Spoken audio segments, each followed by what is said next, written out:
The special meeting to order. Kelly, you want to call the roll? Basson, Here. Weigelt, Leader, Here. Benvenuto, Here. Stats, Here. Adams, Metler, Here. Collins, Here. Riley. I saw him come on. Yeah, so did I. Yeah, I He did just too. left. We must not be able to hear him. Eldridge, Fury, Here. Kirsten, Lagonia, Here. Sterling, Mia. Here. Oh, Sterling is here. Sorry. Mia, Chamidas, Mussman, Scalera, Here. Duzzy, Here. Hoatling, Morel, Here. Knott, Here. Goda. Okay, so you got Knott. Kelly, John Riley's here. Okay, thanks, John. You have John down. Right. Hold on, we're just going to correct the attendance.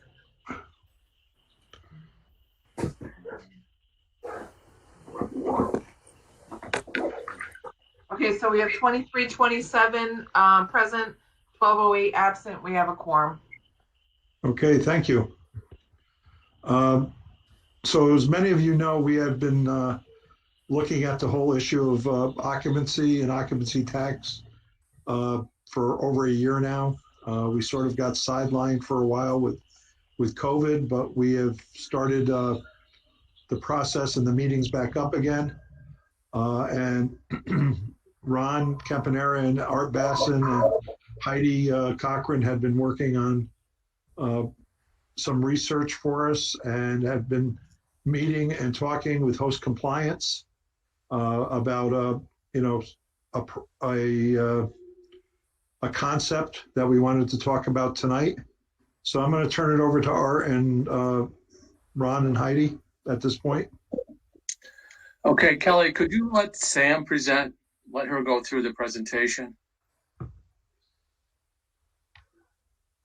Tonight we have, I believe, 3 reps from Host Compliance or Grantis that are going to go through a presentation that we've been working on for the last couple of months. Again, what we're looking at is imposing a occupancy tax on all the short-term rentals, STRs as we call them, Airbnbs within the county. At the end of their presentation, I'm going to go into what it means for each town individually. If you were to engage in a contract that will be sufficient for the state of New York on shared services. So there's going to be 3 scenarios that they're going to show you on what they're proposing on a contract for the county, which involves county going on its own, county and the towns at a 20% reduction, and the county and the towns at a 40% reduction. So I'm going to turn that over to Samantha and her crew, and she's going to present the presentation and go through it, and then we'll answer some questions after they get through presenting it. And then I'll present some statistics and some rough dollars and estimates on what it would mean to each town if they opt in, what their potential revenues might be, net of their expenses to engage in this contract. Okay, Sam. Great. Thanks so much for the introduction, Ron. So I'm Samantha White. I'm the account executive for Granicus Host Compliance. So as the intro said, we've been working together for about a year now, over a year actually, in terms of understanding short-term rental regulations and what's been happening in Columbia County so far. I'm not sure if you guys can actually see my presentation at the moment. You see it? Perfect. Okay. Yeah, we can see it. Okay, perfect.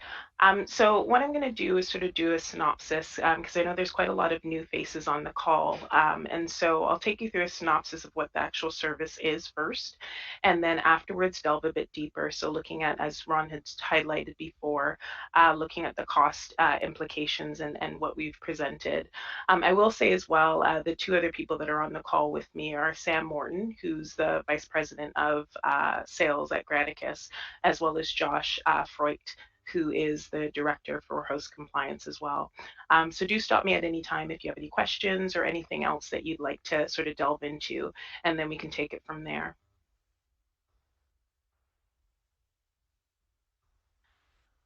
So again, just to recap in terms of what we're looking at right now, it is cost-effective solutions to Columbia County short-term rental registration, compliance monitoring, fraud, audit, enforcement challenges.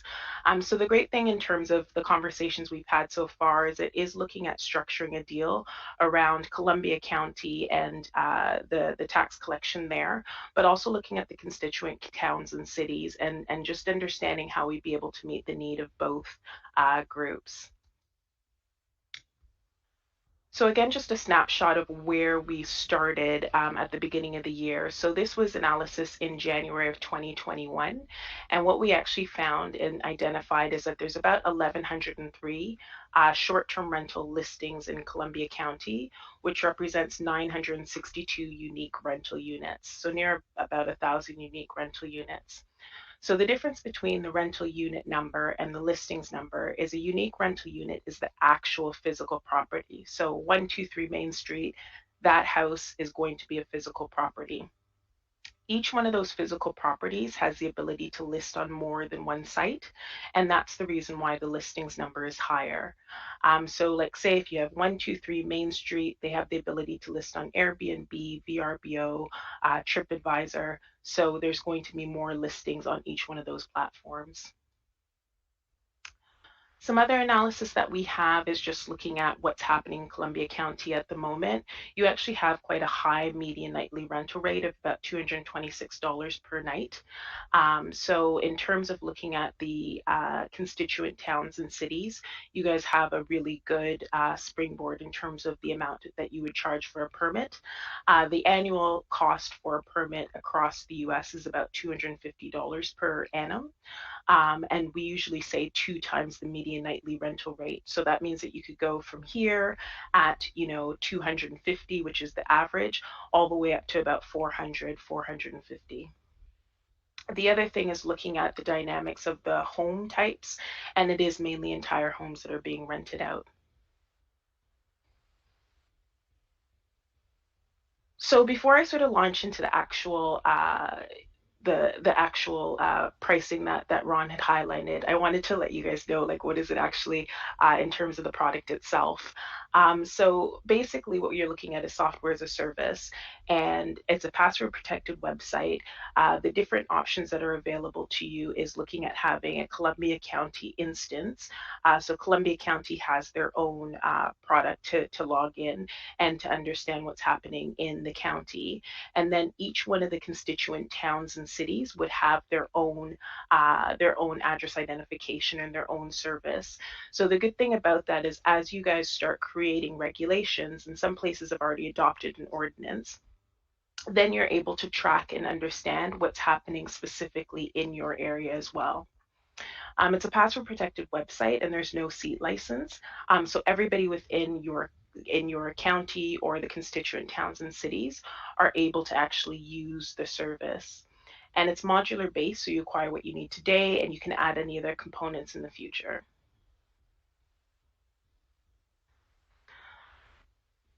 So the first bit I'm going to take you through is address identification. It is the core module, and basically what we're doing is we pull down the data from the top 60 plus short-term rental platforms. We combine that with the assessor data, so that includes the physical address, owner's address, and parcel ID. So all of the information is first matched by computer model, and then we actually have a team of about 250, near 300 analysts who will go through and find other data sources to confirm that match. So all of the data and full-length screenshots are updated on the platform every 3 days, and you can download the data at any time. So for the county, it's great because obviously you guys are looking at tax, and understanding specifically who is actually active in this market in order to drive the revenue is going to be huge. But then on the city and as well the town side, you really want to understand who is active in this market, one for zoning, for regulations, and as well, if you guys are putting a permit in place, then it does give you the requisite information that you need in order to drive that system as well. So I'm going to quickly take you through what it looks like, and then we'll sort of launch into the pricing that Ron highlighted. So very similar to what you saw earlier on, when you log into the system, you'll see a map and count of all the short-term rentals in your area. And each one of the short-term rentals is actually represented by the pins. So you can see like on the screen, hopefully you guys can see me circling it there. You'll see a whole bunch of little dots. So those are the short-term rentals. With Columbia County, as you saw before with your map, it pretty much is spread right across the county. So each time you click on one of those pins, you go into the specifics of that short-term rental. And if you look at the actual data that's collected, you can see on the screen, so these are the pictures of the actual short-term rentals themselves. You can see down at the bottom sort of the match details, so it's giving you some of the information in terms of how that analyst came about creating that match. You can actually see the information in terms of the other information or the other data that they've used to confirm the match. So all the information is in the system itself once you log in. The other thing is looking at a timeline of activity, again, for driving tax. Really, really important to understand how active are people within this market, and just understanding things like pricing. All of those dynamics are actually in the address identification component. So we're actually collecting over 150 data points for our address identification service. So the final bit is just looking at evidence. Obviously, for the tax side, you don't necessarily want to get to this, but if you do have to sort of take somebody to court, we can do signed declarations, affidavits, and legal testimony. We've never actually lost a case before, and we have done tax collection cases before. We've done enforcement cases, but the great thing about it is because there's such a huge base of information, it really does drive the compliance aspect. And that basically is our main premise, is to make sure that you have the information you need in order to action either on the tax side and as well looking at enforcement from the constituent towns and cities. So that kind of takes us on to the different scenarios that we were speaking about before. Before I actually launch into that, I think it'd be a good place to sort of stop and just see if there are any questions from anybody. No? Okay. I'm that good. I was that clear for everybody. So it's good to hear. What I'll do is I'll just launch into the actual pricing then, and then we can take it from there. Okay. So there's basically three scenarios that we spoke about. So first, which is the list price. So if you're looking at it, you can see Columbia County in terms of the listings that we had spoken about in the rental units. So across the county, it's looking at about 25,000 in order to do our address identification service. And then basically what we did is a breakdown for each one of the constituent towns and cities. So this would basically just be list price. People buy on their own at their own time or on their own time. The second option that we spoke about is basically Columbia County coming on board, and this is a 20% discount that we looked at. So Columbia County comes on board, and basically the other towns and cities, they have the county agreement, and we're basically driving through the county in order for other constituent towns and cities to sign on and to use the deal as well. So again, that elicits a 20% discount. But the main thing is obviously that you want to drive as much adoption of the product as possible.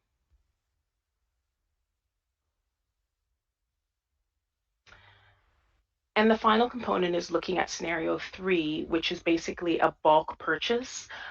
So basically it would elicit a 40% discount, and each one of the constituent towns and cities would have their own instance of the short-term rental platform, and then Columbia County would have their own instance as well. The great thing about the deal is as Ron will sort of launch into in a bit, is that obviously each one of the different towns and cities have their own instance, but as well you are taking advantage of having like a bulk purchase across the county.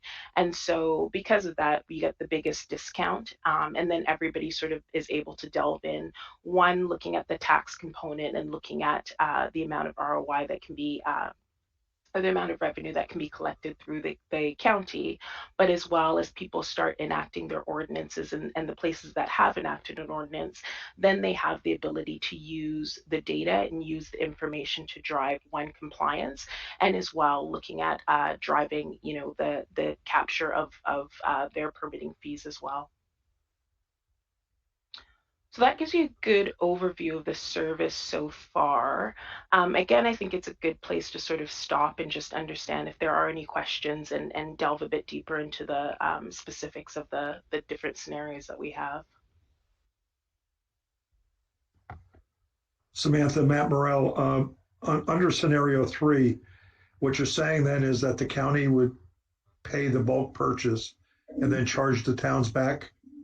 Yeah, so that's one of the, oh, sorry, go ahead. No, that was it. Yeah, so that's basically the component that you can do. I know Ron will go into more detail, but I know that in New York State, you guys have sort of a payback model from the state, and so the question is how you divvy it up, because if you look at the difference, which is my understanding what will be paid back, it is kind of negligible in terms of what you guys would actually be paying overall for the service. Samantha, what would actually the service from what I'm understanding, is you're pretty much going to tell us how many are in our town and what they're doing and what the places look like. That's what the service is going to be? Absolutely, and also the addresses. Okay. Now, what about anything further than that? So enforcement, collecting the money, all that kind of stuff. Who's doing all that? So it depends. So the rest of the services are there, but it's kind of a chicken and egg situation at the moment where your county, you don't have a tax yet, but you want to have the information. Where some of the constituent towns and cities that actually have an ordinance in place, then we can look at actually stripping on or tacking on some of the other services.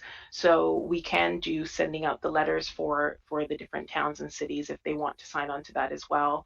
So basically with that service, we would be the ones who are facilitating the letter send and basically capturing who's compliant, who's not compliant with your regulations. We can do the tax collection component. We can do the permit collection component. We have a hotline, so if people have complaints within your constituent towns and cities, we can also do that. But this was sort of the springboard, getting things started, because you are at the beginning of this process. But the main thing that we know you need is data to be able to drive the tax and also to drive what's happening in all the constituent towns and cities. Jim, it was felt that each town would handle its own enforcement of whatever regulations or local laws that put in effect. The towns would do that. Grantis would provide, and Samantha just said, and some oversight and helping you do that. And what the county is going to do is basically collect the tax on those rentals. And I'll get into later how we would kick that back to the town. But So- it's up to the towns to do the enforcement. I have a question. So this is basically an enforcement platform. I mean, because I envision every town that doesn't do this now would send out a friendly notice to individuals in the town first, would say that, you know, this is what the town is now doing.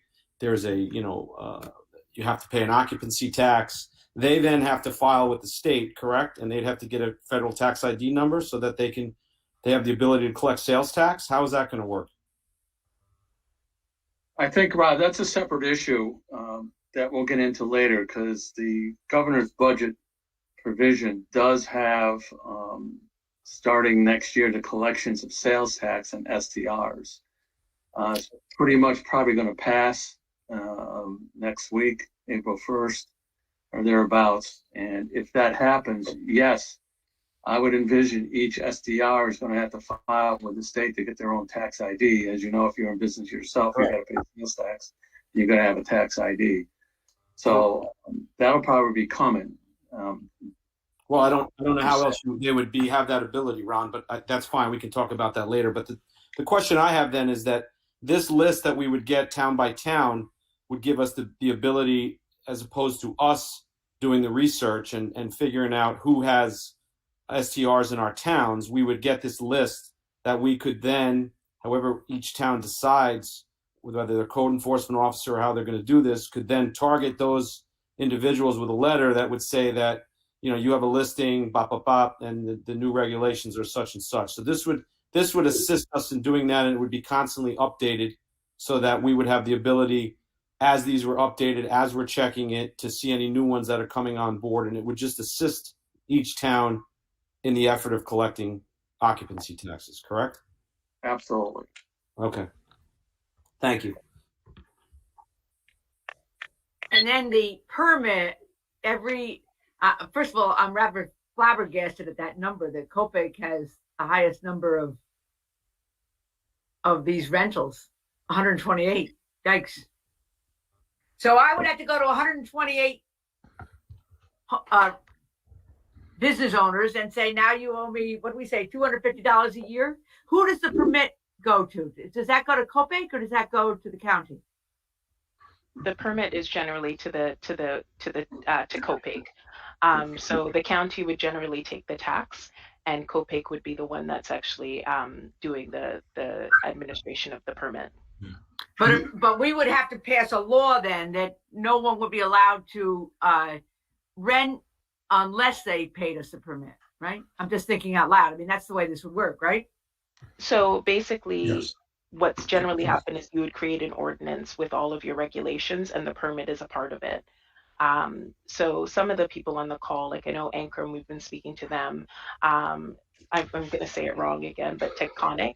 I know that we've been speaking to them as well, and then Hudson as well, who's not on this list, but they have like an ordinance as well. So there are quite a few that actually have ordinances already in place.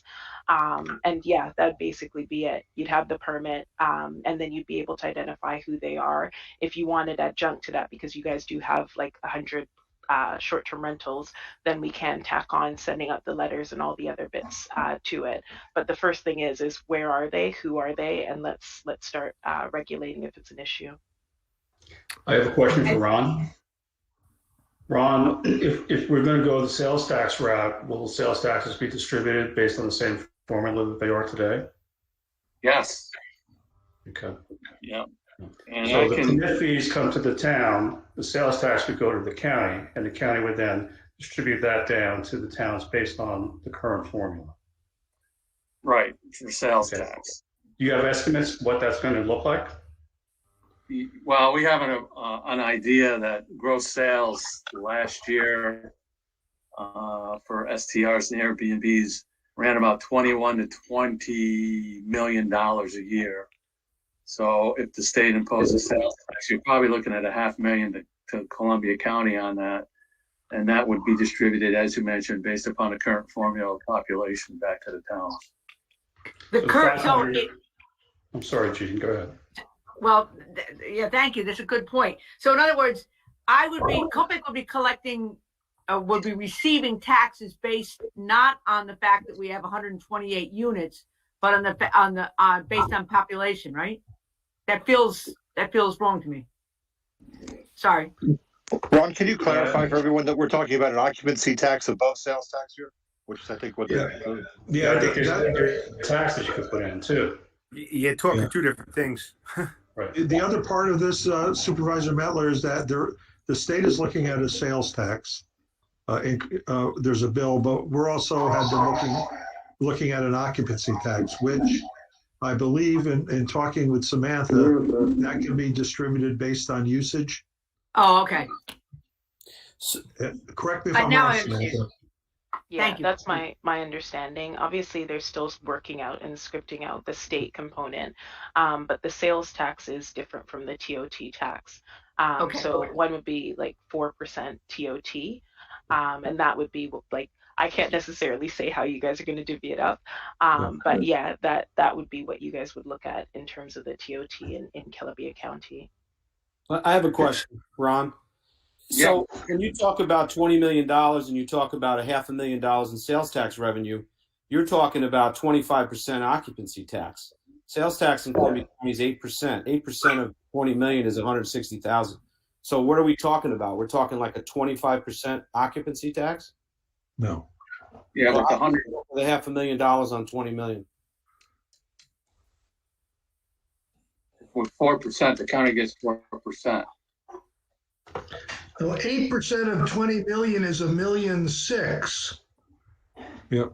So half of that. Not 160,000. It's $1.6 million. 800,000. Okay. Thank you, Art. Yeah. I needed to add one more zero. More. Yeah, but zeros don't matter that much, you know. Zeros matter. All right. Thank you. And but then the numbers, I guess I don't know what the occupancy tax would be then. And then the 4% occupancy tax would be again based on usage. So in Copeg's case, you know, with 128, I guess it pays to have a lake. You can, you know, they're going to derive obviously more than Stockport or Stuyvesant would. So I think that's the fairest way to do it. And I was worried about solar panels. And this company would collect both taxes for us. Well, not the sales tax. Would you collect the sales tax in addition to TOT? We can. Right. So it's one of the things that we can do, but we're not necessarily doing it at this point.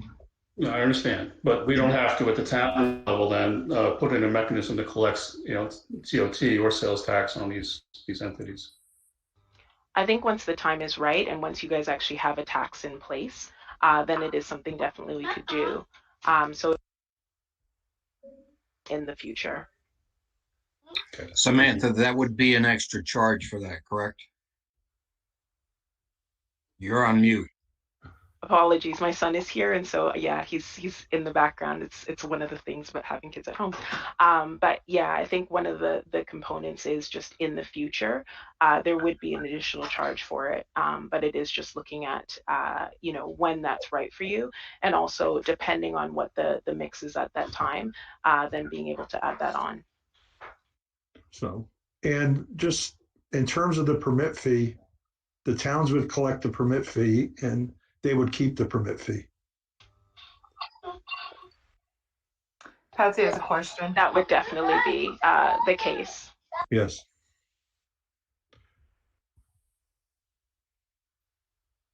Patsy? I have two villages that are on this list. Now, how about if they don't want to opt to do that? I mean, now the village of Kindle has more than Valatia. Does that matter if they, you know, because sometimes people are hard to deal with, but you know what I'm saying? So, Patsy, it's do they have to be in on this and everything? Patsy, it's Robert Simmons. The villages of Valatia and Kinderhook and all villages have their own zoning power. So if you opt in the town of Kinderhook, you would do everything outside of the villages. If the villages wanted to adopt a permit, regulation, inspection, registration for STRs, they would have to do that individually. But they would get the benefit of your data, so it's worth talking to them if there's a cost to the town to see if they want to participate and contribute as part of the cost to the villages. Thanks, Rob. Appreciate that. Thank you. Would we have access to the database generated by the sales tax and the federal ID number applications? Sorry, is that a question for me or for Ron? No, it's for the county. I think eventually, yeah, we probably could get that. Eventually. PJ, would you know that answer? I wouldn't, but we could find out. And I imagine there would be a possible lethargy in the implementation of the sales tax versus the people actually signing up to pay it. I would certainly think so, unless there was some enforcement. I think that's one of the main driving factors is still that question mark. So when you have your sales tax, which is going through to the state, generally what's happened is it will drive through right through from the platforms themselves. But when you're looking at the TOT part, and I work across all of Northeast North America, and we see this time and time again. There is no way for you to know who those people are. There's no way for you to collect that tax. There's no way for you to sort of audit it unless you have a system in place. So you guys are sort of ahead of the curve and ahead of the game to have that information from the outset. How would the state then be able to? So the state is actually piggybacking off of us at this point with the sales tax, right, Ron? I mean, how are they? I mean, they're going to have to implement their own system if we don't do this. Correct. Yeah, absolutely. So in a way, how much longer is it going to be before they're going to do it? We don't have to pay anything. I think, again, it's just looking at the difference between the sales tax and the TOT tax, and whether the two will be like amalgamated. So at the moment, and the conversation is still ongoing. There is nothing that's going to say that they'll ever collect your tax for the county specifically versus that sales tax that will be driven through from the platforms. So we do see it across some of our other counties that we work with in different states. It's just not in New York State at the moment. But yeah, the sales tax just being added on, and then you guys still having your TOT. How are they gonna find out how to do the sales tax? Then they're gonna have to find the same way we are. No, so it would come through from the platforms. So they would have an agreement with the platforms themselves, and that's how they would drive it through. But again, the TOT could sit outside of that. So that's going to be the question, is how that will work. In terms of the actual research and readings that I've done, the only person that I've seen, or the only group I should say, that I've seen them have like ongoing conversations with is Airbnb. But there are other players in the market, and whether or not on April 1st they'll have those agreements in place across all of the different platforms. Because there's over 125. We're tracking the main 60. So again, it's just understanding how that rolls out. And there are quite a lot of counties across the state right now that are still collecting that tax. So it's kind of like you're missing the boat if you still don't move on it now. And get it in place. Yeah, if you could. Just point out that the city of Hudson, they're collecting sales tax right now on all hotel rooms. That's uniform across the state. Any hotel stay, you're getting sales tax. And the city's also, and they're ahead of us, they've been charging an occupancy tax on top of that too.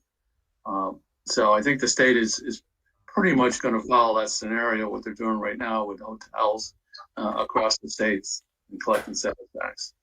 So how is Hudson getting the short-term rental or the occupancy tax? How are they finding out that information? How is this? Are they working with the state to be able to find that out? You know what I mean? No, I think they're using. I forgot who they're using, PJ. I'm using another outfit to do what Grannis does. Okay. Yeah, there's an independent outfit that they're using. I know that. Same scenario like this, basically. Yeah, exactly. Yeah. Okay.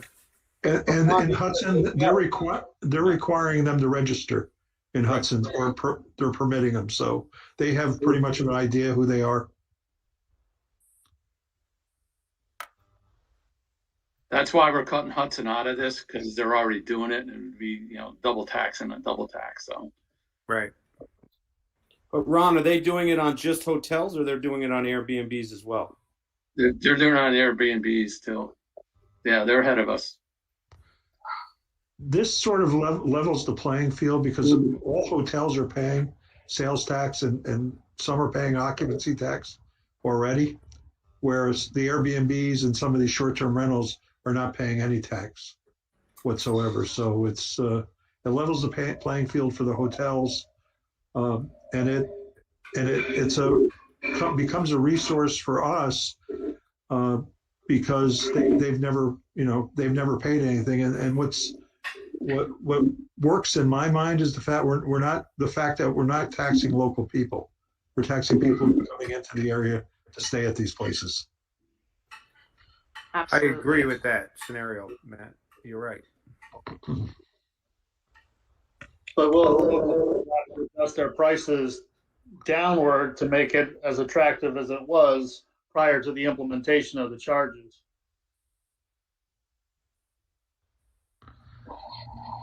I'm sorry, Donnell, I didn't catch all that. I apologize. Well, I mean, if the room is at a certain rate and you add the 4% and the 4% on top of that, well, the local people have to reduce their rate, in order to keep that level of attraction for that room rate. Most hotels I never stay at, they pass that tax along on your bill. And I think the other thing is just looking at other. I'm sorry, Donald, if you rent the room on bookings.com and it's $100, you don't know you're getting a $4 hit until after you're ready to register and sign out. You don't really think about it. It's collected as a post-reservation tax. But then again, Donna, I think got to understand too, it puts them in line with like your hotels and stuff like that. Yeah. It is leveling that playing field, which should be fair, And all the surrounding counties have it. So you just be equalized to the surrounding counties. Right. Yeah, I have a question.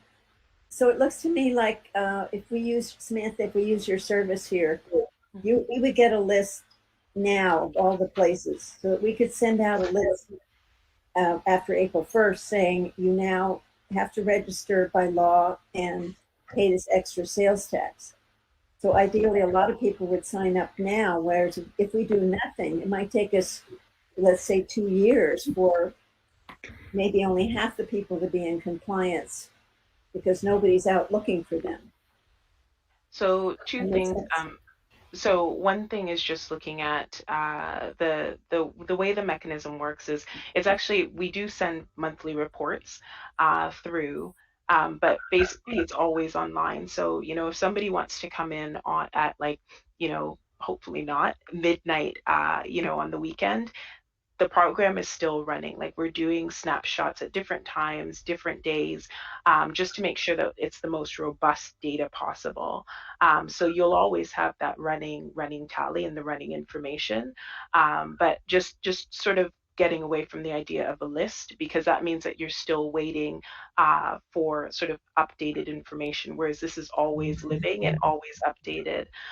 The other thing is just you guys don't have your TOT tax in place at the moment, but yes, in terms of driving through and making sure that people become compliant, you have all the data there that you need in order to actually identify those short-term rentals and then drive through to compliance for sure. Thanks. Supervisor Bury? My question is, don't we still need to get legislative approval from the state to do a TOT? I mean, they're driving the sales tax, but is this, are we going to be able to get that in the near future? Well, we have our county attorney on who's been working on this. Heidi, can you answer that? Yeah, and this also goes to the previous question as well, that we can't begin implementing this tax and collecting on this tax until we do have that approval. And that process is a somewhat lengthy process of getting a home rule request through the Assembly and Senate, and ultimately to have the governor sign approval of a sales tax or occupancy tax. So effectively, we're not looking at collecting anything probably until 2022. And we would have to begin that process right now, really, as far as submitting the initial request. Okay, so then what this would do for us is give us the data so that we can get the permit out there. We collect the permit fees at the town level. The state's doing their thing with their own data to collect the sales tax, which will be distributed down. So that third piece is a TOT, which you're saying, Heidi, we need to start working on now so that we might be able to do that at the town level, starting in 2022, correct? Correct. We were initially thinking about possibly implementing a sales tax, and then we were discussing possibly an occupancy tax, but because it looks like the state is already going to begin putting a tax on that. Essentially, now we're just looking at the occupancy tax portion. And just to go back to the hotels versus short-term rentals, the short-term rentals have escaped the sales tax previously, but they would be included in that state budget line item in that proposal that looks like it's going to go through. Is the occupancy tax that would be a new tax, I believe, for the hotels, and that would also apply to the short-term rentals. Okay. Just one last question, or at least a point for people that aren't aware of what's going on in Hudson. I believe Hudson already has legislative approval to do the occupancy tax. Is that correct? All right. Hudson We is already don't. collecting. Yeah, but they have legislative approval. Hudson has already gone through the process. They are collecting tax, the occupancy tax, independently, and that's why they were carved out of these scenarios. They have their own source of information, and they are collecting that tax. So any county-wide law with regard to occupancy tax wouldn't double tax Hudson. It would have to essentially carve that out, but a provision could be put in that in the event Hudson does not charge it on its own, we could then apply it to Hudson as well, just to make sure that any tax is applied evenly across the county that is enacted by the county. So then I just have one last question. I apologize. So if the county's going through this process to get legislative approval starting for 2022, are they going to be collecting the tax for the towns, or do the towns have to do this as well? Towns would not be collecting the taxes. The towns would help with the enforcement component, and the benefit to the towns would be that the towns would have the identification of the properties, and they would be issuing permits for short-term rentals on top of the occupancy tax or the sales tax. And for them, it would be a one-time fee per property, maybe of $125, $150, whatever the town decides to do. And they don't have the option to collect taxes because they're not a city. Towns don't have the authority to do that. Okay. But you can't also require a renewal of the permit annually? The towns can do whatever they want as far as the permitting process is concerned, and they could require zoning, code enforcement. That's really up to them. It's just not a tax. Thank you. My question is that pricing that you have there, is that on a yearly basis, or is that a one-time charge, or is it, as you know, we can get more or less, things can go up, go down. So is that your charge, or how does that work? It's annual. So basically what we're looking at is, an annual charge, because it's an annual subscription to the service. So depending on, what it looks like next year, as you're talking about with Heidi a second ago, as you start rolling out your, your TOT tax, then we can look at actually tacking on other things. But at the moment, the one thing that we're looking at is, what do you guys need right now? What could you use right now? And then obviously as things sort of progress, more places have ordinances, then obviously we can look at what that would look like moving forward. But it is one snapshot. So as you noticed before, in terms of the numbers, we did look at sort of January as your snapshot. The numbers aren't going to change over the year, obviously, if you're signing like sooner rather than later. So it just gives you a good springboard. And then obviously you can't go wrong with 40% off. So that's the other bit that's there as well. And Samantha, what were the numbers you were looking at potentially in Columbia County if we were to do this? Was it ran between 350 or 450? Yeah, so in terms of looking at the revenue capture for a TOT tax, so we're looking at about 4% tax, which is generally it's charged across New York State in most of the counties that I've worked with. And then as well, we looked at an occupancy rate. So I was quite conservative. I've looked at some of the other towns and cities across Columbia County just to understand what level of occupancy are you guys sort of ranging at. And it is anywhere from 40 days per annum to 50 days per annum. So even just taking the average of that, you're looking at about a 350,000 to about 430,000 that can be captured with the TOT tax. So it's a good amount of revenue. you're looking at about a 9x return. And that's across all of the different towns and cities. And that's not even looking at including like a permitting fee.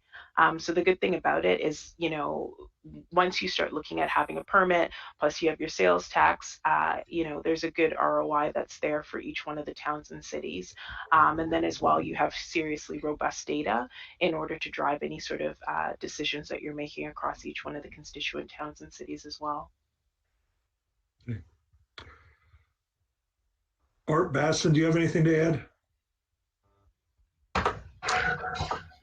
No, I think Sam handled it and described it quite well, and Ron's done a great job of communicating the issues. You know, from a small town perspective, from Ankrum, where we only have like a dozen of these, the important thing to us is to know who those people are and to be able to reach out to them to encourage them to comply with the town zoning that requires them to get a permit and to get inspected so the short-term rentals are safe.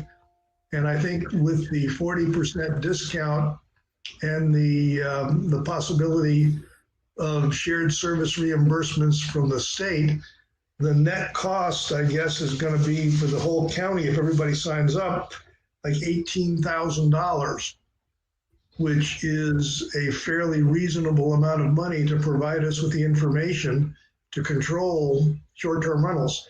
I think whatever the numbers are now, 5 years from now, they're going to be a lot higher. And this is going to be an important process to have put into place. So I encourage everybody to consider signing up for this. Okay. Kind of funny. We went ahead and went on all the sites in our town and looked it up for Livingston. And that's how we found our 30. Like we come up with a number of 30. Yeah, I think it can be possible for all the towns, excluding each town's going to have their permit fees that they would collect individually. But if you stick with that 350 to 450, and would come up with some sort of formula, whether that's based upon each individual STR in each town, which I kind of did already. And we split that revenue that the county would generate overall, that 350 to 450, 50% between the county and town. A lot of these towns, a lot of your towns would come out making some pretty good money on that. As Samantha was saying, it's not a bad deal for the cost that you're actually paying into this. Is pretty good discount at 40%. And that's net cost, because I took out the cost of what the product would be to what you would have to pay on your own. It's pretty good, not bad. Yep. the other thing is just time. Yeah.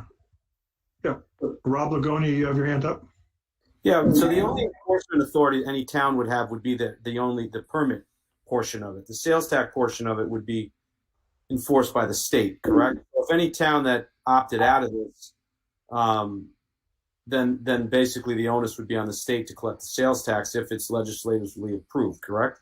I mean, that's really what would happen with any town, right? Those individuals, if a town opted out, they would still be responsible to pay the sales tax if the legislature passed the law, but that would be the end, correct? Okay. As far as I know, yes. Heidi, you got a... Rob, just one comment. I think the important part of this for towns is not so much the sales tax dimension or the occupancy tax. It's the support for the compliance related to the building code or the zoning requirements to register the short-term rental, to get it inspected, to get a special use permit for it on an annual basis. That's the kind of compliance I think that each one of the towns is going to want to put into place so that there is some control over these short-term rentals so that the neighbors do not go berserk over what we've been hearing, may or may not be true, but wild parties, loud noises, parking, and kind of rude behavior on the part of short-term rental renters. We put a law into place that requires that each one of these short-term rental owners give us contact information so that if there are complaints, we can reach the owner 7 days a week, 24 hours a day, or his or her representative. And to get that kind of information, we need owners to basically be willing to provide the information and comply with the local law. We've put into place a building department inspection fee of $250 and a special use permit fee from the planning board of $150. These are annual fees totaling $400 in order to register your short-term rental. Now, we only have 13 of these, so this is no big deal, but we're expecting the numbers to increase dramatically over time. And we think it's really important to get this into place as quickly as we can. I get that, Art, but there are towns that don't want any part of this, and I'm not saying Austerlitz is one of them. I'm just bringing that up. This is a serious hotbed issue for some towns, and there's supervisors here that know what I'm talking about. So, if you have 60 or 70 or 80 of these individuals, that all of a sudden the town is going to send a letter out and start collecting, and then getting your building inspector involved that are part-time, it's a big undertaking. So again, I'm not saying I'm against it by any means, but it's a rather large undertaking for towns that have a part-time code enforcement officer and that maybe have 60 to 100 of these in their town.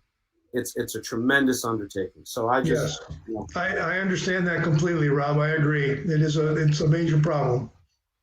I suppose that's where the other services do come into play, and we do work with a lot of places that do have the 100 short-term rentals. I have, customers that are teeny tiny towns that have even more than that.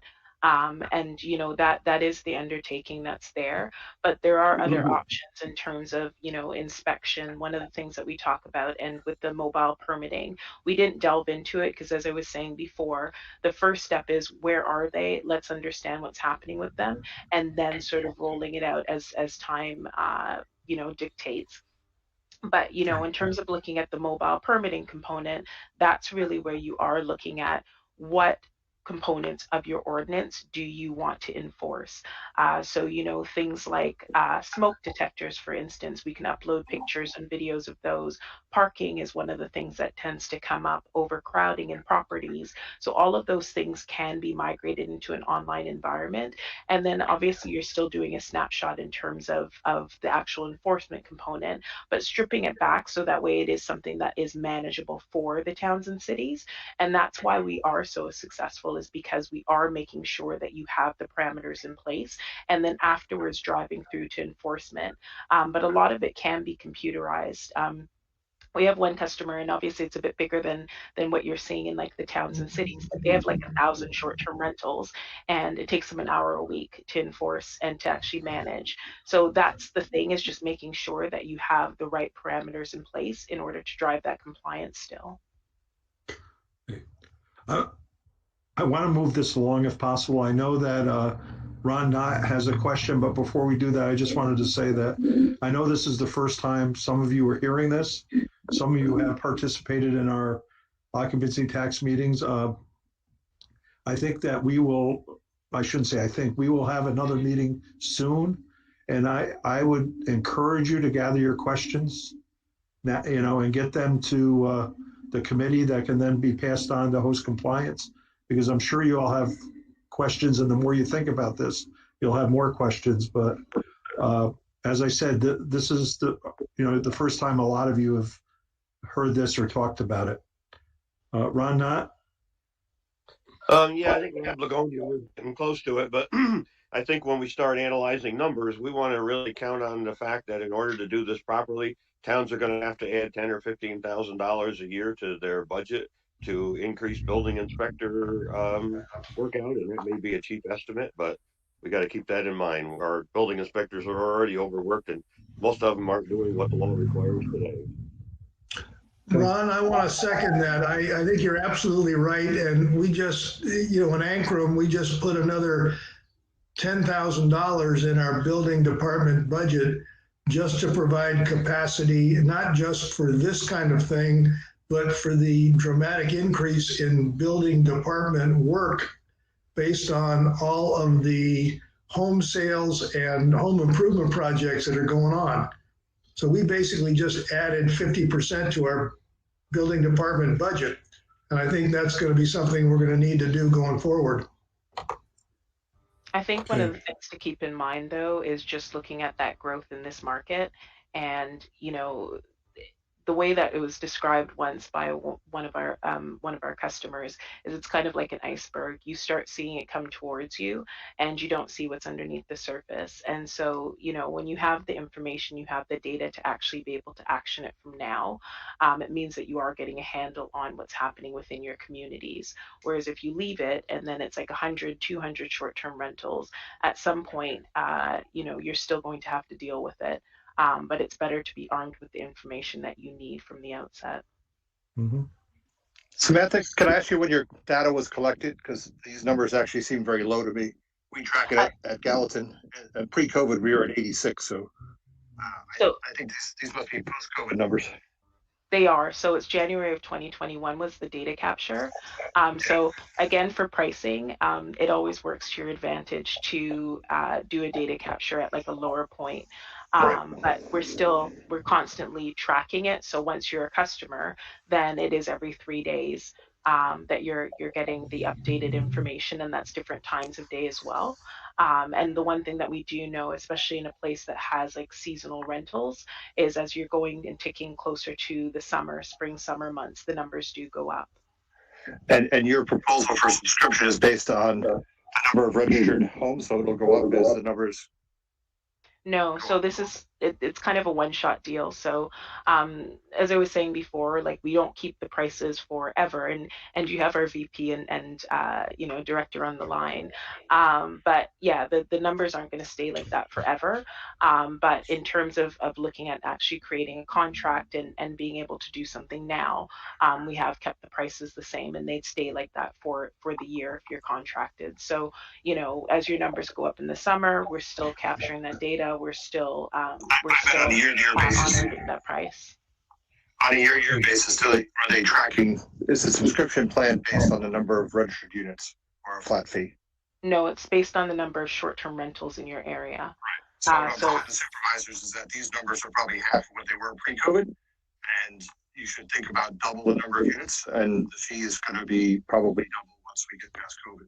I've been tracking this for years in our town. We're always at 10 to 12% of available units. But wouldn't the revenue also go up? If we're going to double the number of Airbnbs to short-term rentals, we have double the permit fees, we have double the tax that's going to come in, right? Yep, everything doubles. I'm just saying these numbers should be looked at as COVID numbers, and they're not realistic. I think the one thing as well to keep in mind is, as I was saying before, in terms of signing now, you still do get the benefit of the cost. That's a good first year rate. Absolutely. I don't disagree with that. I'm just telling them that this population data collection is based on COVID, and it's not accurate to what we'll have in 22 and 23. That said, if you choose to do permitting, you'll have many more permit fees. Okay.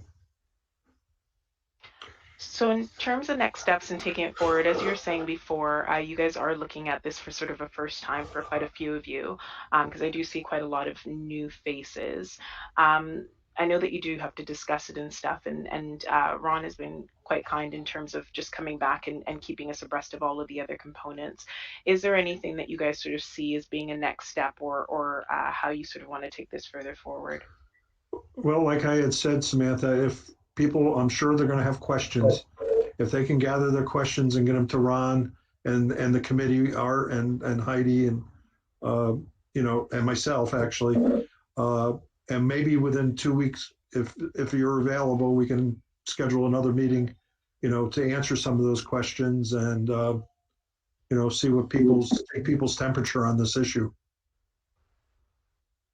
Absolutely. Okay. Perfect. So I'm away the first week of April, but after that, yeah, we're definitely available. And then we can all come back together and all the questions. I'll also send through, I think you do have the presentation, but I'll send through the presentation as well and some more information about best practice in terms of actually creating an ordinance and where to go, and some of the analysis that obviously you guys will have, so that way you have a little bit more background reading, yeah, and just an understanding of what's been happening happening in the market over the last little while. And then once you've had a chance to digest, do send through some questions. Yeah, there's a huge team behind me of people, and there's a huge amount of information that's here. So send all the questions through, and then we can answer them from there. Right. Well, thank you very much. I want to thank Samantha, Josh, and Sam, and I don't know who Granicus note taker is, but we'll thank them as well. Actually, we have another piece of business that we've got to deal with. So, but thank you very much. And Ron will be our contact, and he'll get in touch with you. Perfect. All right. Well, have a good evening, guys, and we'll speak soon. Thank you. Sam. Take care. Bye.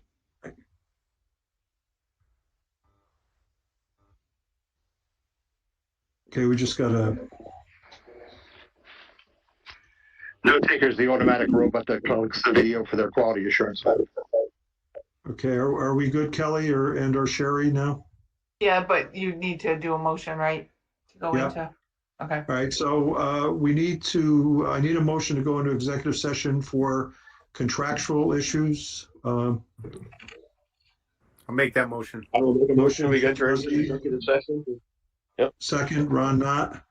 All in favor? Aye. Opposed, carried. I've asked Michael Reardon and Just Elena give DeFeo. Oswaldo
get us back on, and then we're gonna need a motion to end the meeting.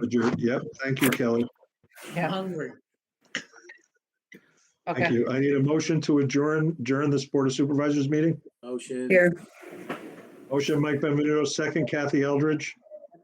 All in favor? Aye. Opposed? Good Carried. night. Thank you all. Thanks, everyone.